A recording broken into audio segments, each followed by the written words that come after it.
ये शेषनाग का पुत्र था। अच्छा, कुमुद। यहाँ जो कुमुद का ही तो महल है, ये नीचे बना हुआ। देखिए, एक प्राचीन गुफा है कुमारेश्वर महादेव मंदिर के पास में। आइए इसके देखते हैं कि कहाँ तक है ये। उस समय तो ये मुस्लिम राज था, उन्होंने इस पर प्रहार करे हैं। ये देखिए ये, लेकिन फिर भी इसका कोई नुकसान नहीं कर पाए।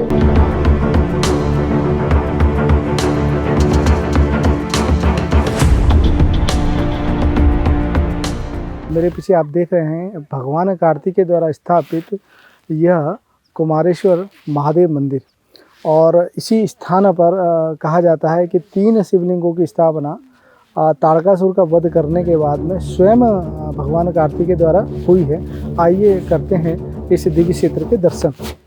इस गुप्त तीर्थ स्थल का जो पुराणों में वर्णन है उसके बारे में यहाँ के जो पंडित जी हैं उन्होंने पहले भी बताया है, और उसका जो भाग है हमने पहले अपलोड कर दिया है, पार्ट 1 के नाम से आप देख सकते हैं। उसका लिंक हमने डिस्क्रिप्शन में भी डाल दिया है, तो इसलिए वो वाली वीडियो भी देखें। उसमें बहुत ही विस्तार से महाराज जी ने जो यहाँ के नाम बदले गए हैं, जो हमारे हिंदू धर्म स्थलों के जो नाम इन आक्रांताओं ने, इन जिहादियों ने जो बदल दिए थे, उन नामों का विस्तार से वर्णन किया है। भगवान कार्तिकेय ने तारकासुर का वध करने के बाद में 3 शिवलिंग की स्थापना की थी, जिसमें से एक शिवलिंग के दर्शन आप कर रहे हैं, कुमारेश्वर शिवलिंग। एक शिवलिंग है पृथ्वीकेश्वर शिवलिंग, और तीसरा शिवलिंग है पातालेश्वर शिवलिंग। और ये तीनों शिवलिंग पास में ही है। ये मथुरा रोड है, अलीगढ़ से मथुरा जाने वाला रोड के पास में सहारा खुर्द गांव है, पाताल खेड़िया और सहारा खुर्द के बीच में यह अति प्राचीन मंदिर स्थित है। यहाँ पे देखिए काफ़ी सारी पुरानी मूर्तियाँ भी हैं और अनेक चीज़ें ऐसी हैं। और शिवलिंग का जो महत्व है, तो मैंने तो अभी तक जितने भी मंदिरों में गया, क्योंकि आप सभी जानते हैं काफ़ी मंदिर में शूट कर चुका हूँ, लेकिन मैंने ऐसा दिव्य शिवलिंग मैंने अभी तक नहीं देखा है। और इसी के बारे में आइए जानते हैं यहाँ के जो पंडित जी हैं, और वह इस तीर्थ के बारे में क्या कहते हैं, क्योंकि वो अति प्राचीन तीर्थ के बारे में संपूर्ण जानकारी रखते हैं, ऐसा ग्रामीण वासियों का कहना है। और वही इस तीर्थ के बारे में हमें जानकारी सही ठीक ठाक दे पाएंगे। ये खुरपी उर्पी जो लगी हुई है, मुगल काल में इनको क्षति किया गया है, लेकिन इनका प्रतिमाओं का कुछ नहीं बिगाड़ सके। खुरपी कौन सी वाली दिखाएंगे तो आगे लगी हुई है। मुगल काल में, मतलब मुगल काल में इनको बहुत क्षति किया है। औरंगजेब के, सिकंदर के, उनके उनको खूब छिन्न भिन्न किया, लेकिन प्रतिमाओं का कुछ नहीं बिगाड़ पाए। अच्छा। ये छोटी बड़ी प्रतिमा है, जैसे जब देखो ये है, ये प्रतिमा है, इसमें ये देखो कि नाग वगैरह बने हुए हैं, ये सब कंकर ही है। ये जो है, ये जो है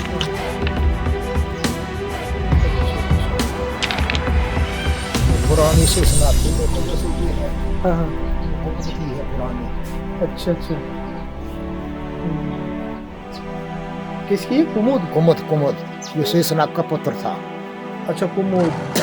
यहाँ जो कुमुद का ही तो महल है, ये नीचे बना हुआ।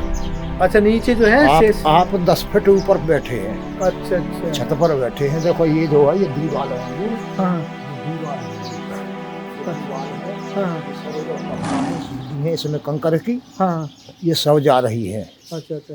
लेकिन ये है कि शेषनाग के पुत्र कुमुद का ये महल है, प्राचीन अति प्राचीन। हाँ। अब इसमें बहुत सी चीज हैं, जैसे देखो ये है, ये प्रतिमा है। अच्छा। ये है, देखो इसमें हाथ जैसा है। है ना। देखो इसमें यौन जैसा बना हुआ है जी। इधर में स्वास्थ्य जैसा है। इधर में देखो ये ओम जैसा है। बिल्कुल ओम जैसा है ये। जी।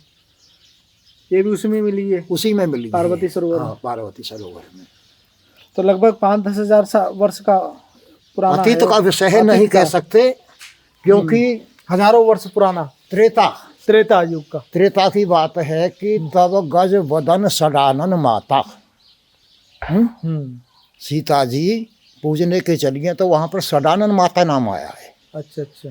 तो सडानन का जन्म तो उनसे पहले ही हुआ, क्यों कार्तिकेय जी से बड़े थे। हाँ, सही बात। तो ये नहीं कह सकते कि द्वापर में हुआ, उनका तो कितना पुराना होगा। इसलिए इस तीर्थ के बारे में कुछ कह नहीं सकते।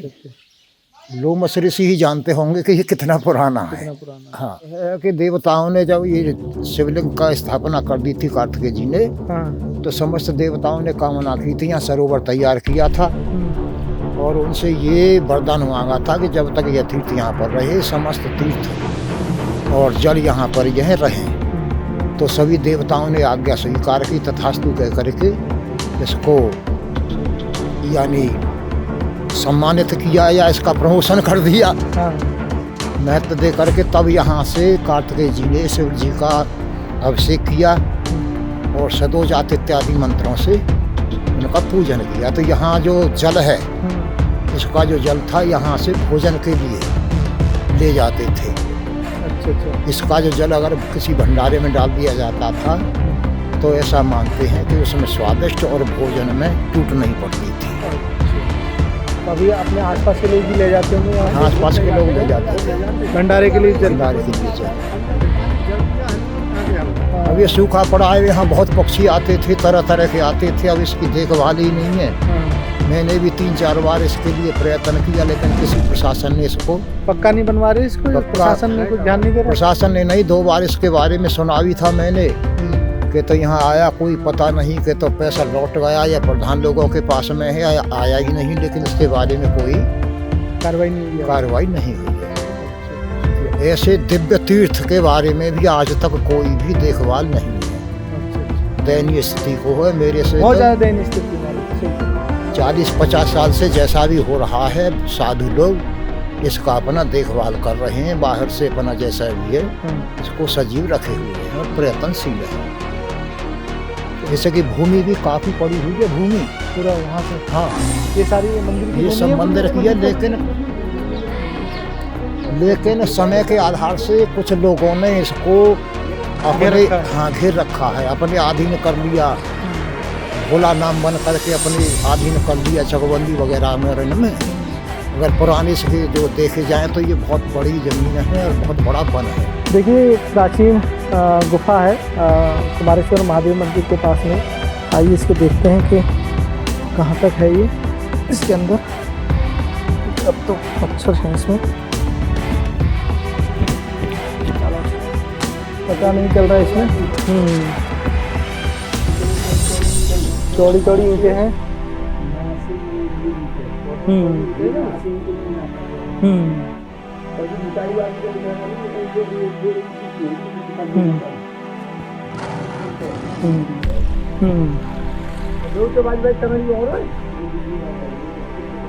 यह अति प्राचीन गुफा जो काफ़ी प्राचीन बताई जाती है और अनेक राजा महाराजाओं ने इसका निर्माण भी करवाया है, ये आपने भी देखा।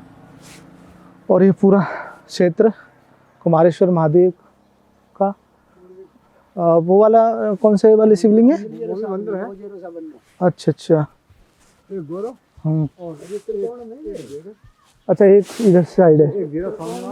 अच्छा, त्रिकोण में है ये तीनों। त्रिकोण में जो रामायण में दिया का है वो ही त्रिकोण है इसका। ये सारी स्वयंभू शिवलिंग हैं तीनों। हाँ, तीनों ही एक थे। ये जो यहाँ पे ये क्या है, ये किसकी है? अति प्राचीन मूर्तियां हैं। ये जो सरोवर को जो स्वच्छ करवाया था तब निकली थी। और ये वाली भी हनुमान जी की जो मूर्ति है वो भी सरोवर में निकली है। देखिए, संस्कृत भाषा में कुछ लिखा हुआ है, अब स्पष्ट तो नहीं हो रहा है क्या है, लेकिन संस्कृत में है। माता छठी देवी जी की ये मूर्ति है, ये भी सरोवर में निकली है। ये भी सरोवर में ही निकली है। और एक पहली बार हमने इतना बड़ा शिवलिंग जो है पहली बार ही देखा है। इतने मैं मंदिरों में घूमा हूँ। हमारे पिताजी हमारे बड़े बूढ़े जो कहते का मतलब भैया ऐसी देखी। अभी हमने दर्शन किए हैं कुमारेश्वर महादेव के।